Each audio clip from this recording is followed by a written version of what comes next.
நாம் மற்றவர்களுக்கு நல்லது செய்தால் இந்த மூன்றையும் தள்ளி போடலாம். கணவன் மனைவி இருவரும் ஷாப்பிங் முடித்து பெரிய ஓட்டலில் போய் சாப்பிட்ட பிறகு காருக்கு வந்தனர்.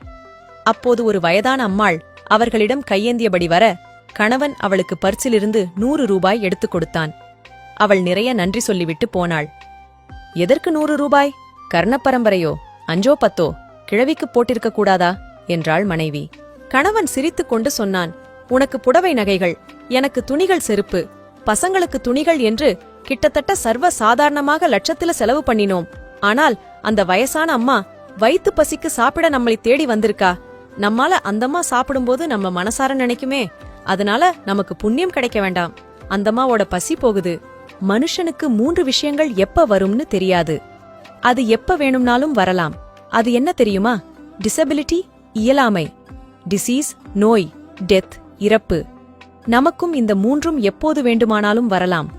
நம்மால் முடியும்போது முடியாதவர்களுக்கு சிறு உதவி பண்றதால கடவுள் நமக்கு அந்த 3ஐயும் தள்ளி போடலாம் என்றான். மனைவி கண் கலங்கி நின்றாள். எனவே மேலே சொன்ன 3ம் நமக்கும் எப்போதும் வரலாம். அதுவரை நம்மால் முடிந்த நல்லதைச் செய்வோம்.